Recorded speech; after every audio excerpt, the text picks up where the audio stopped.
Hello again, everyone. Down here in the basement shop where I do my TV and radio restores. Well, I've got a pretty good workbench and I'm running out of room for the TVs to be restored. You can see I'm stacking them over here on the floor and they're taking up a lot of space.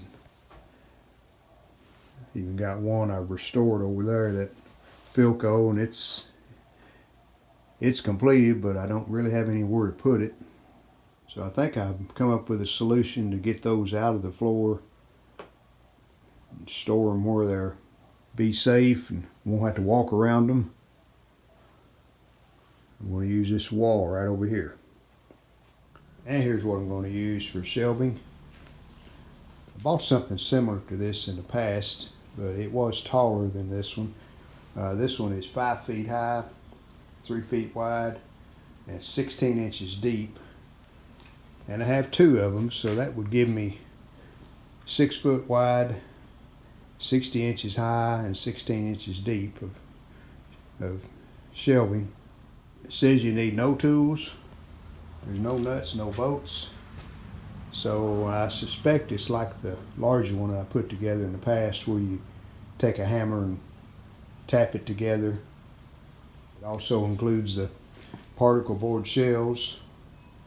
And they're about a 3/8 particle board. I looked at one of these that was on display, and certainly heavy enough to hold up TVs and radios like I plan on putting on it. So I have them on the cart. I'm going to cart them down to the basement. I purchased these at Menards. It's kind of my go-to store now. I really like shopping there. So let's get started.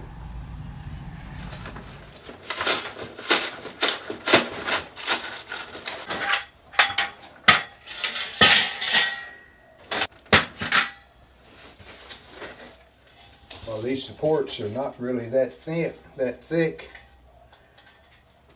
They are rigid, and when you get everything put together in one piece, much stronger. And here's the particle board. It is rather smooth. I would say 3/8 thick. There's what you get in one box. You get 8 beams, 8 braces, 8 posts, 4 wood shells, and 8 couplers. So we're all ready to go. My instructions out here, and see what it says.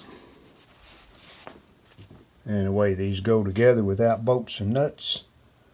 Have little slots, and the shelf braces just fit in those slots.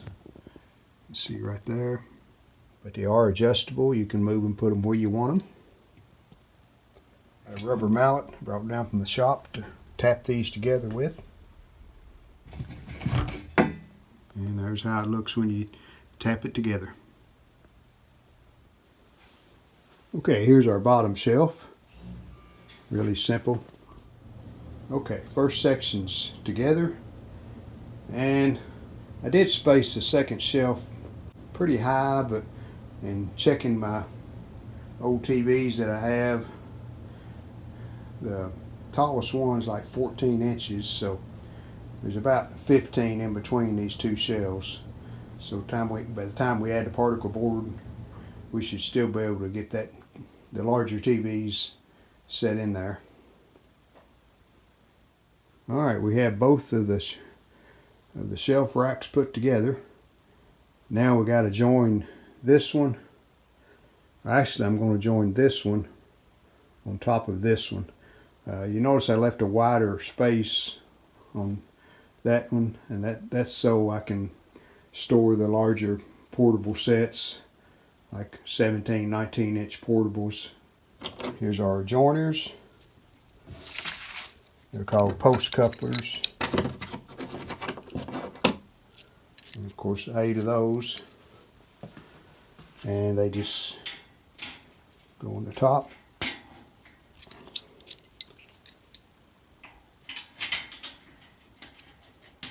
We'll definitely have to tap them down with the mallet.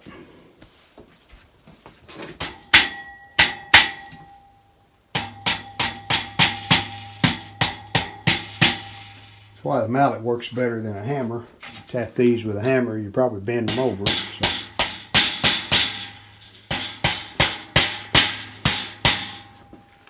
Now we're ready to join them together. And the particle board's a pretty tight fit. That really helps with the stability of the racks.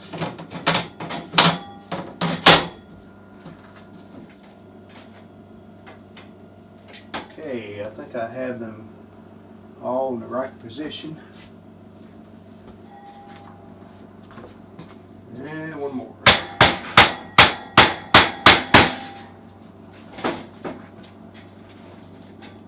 Seems pretty sturdy. So let's put the particle board on the two top ones. Then I need to do some measuring and make sure I do have enough room, like for the smaller TVs that I restore. I may have to move this one up a little bit.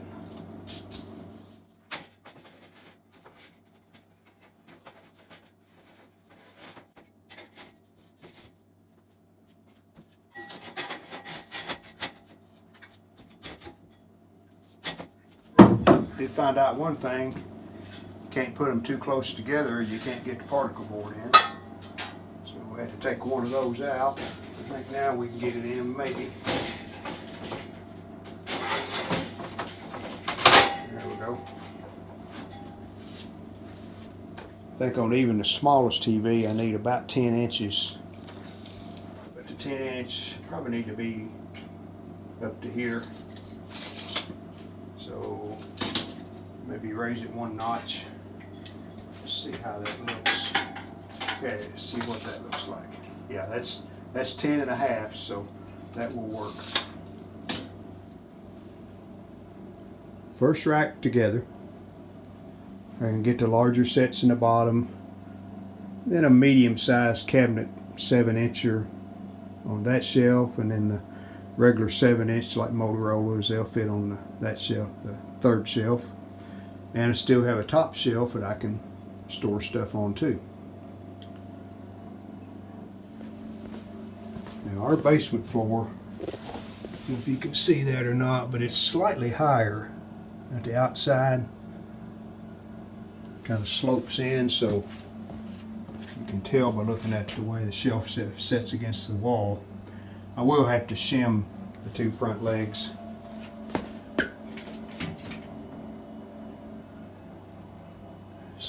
So the back will be against the basement wall. Let me get this other one together. And you'll notice these little tabs that drive into the post here. This tab's slightly larger or longer. See the difference there? That allows you to get it started. Then you can guide the bottom one in as you drive it in. Pretty good thinking on whoever designed this.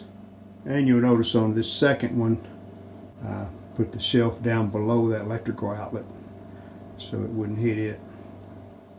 Pretty much evenly spaced on this second one between the bottom shelf and the other three shelves. And I just noticed on this first one, this bracket, while it's in the slot, it didn't go through the slot like it's supposed to. Like these, you can see the difference. So I need to pull that shelf back off and reposition that shelf bracket. Well, it's normally not good to have pieces left over, but in this case they sent one extra post and one extra shelf bracket. I think what happens, those tend to stick together. That's okay, at least we got enough parts to do the job.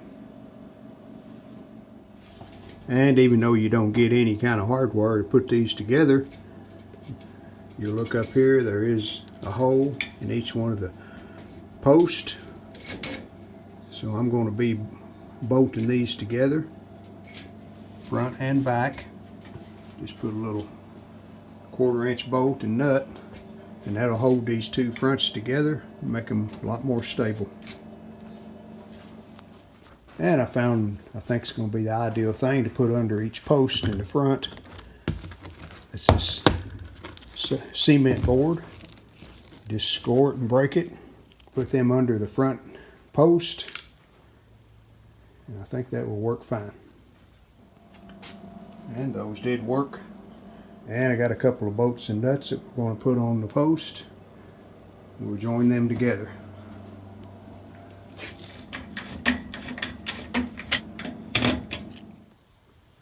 Well, there's just a few of the sets I've put on it so far.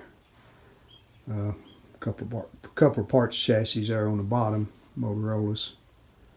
So I've got a few more cabinets and some chassis down in the other shop. I'm going to go look at them, and I might bring some of them up here too. I did do one more thing. Put some concrete screws on the two posts.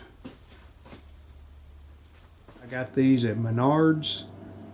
They were $79 a piece, but then they have the 11% rebate going on, so you get back what, $8.50 or so, so about 70 bucks a piece after the rebates, what it figures out.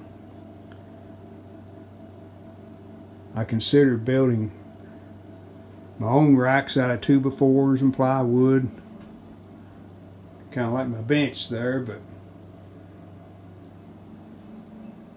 if you put a pencil to it, I would have spent probably that much for lumber, and these are easy to put together and they get the job done.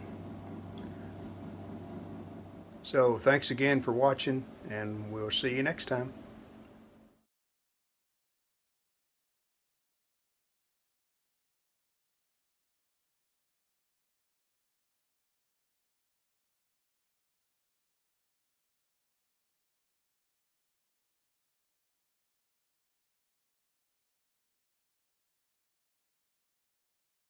We hope you've enjoyed this video. If you did, hit the like button, and we'd love it if you would subscribe to our channel. Thanks.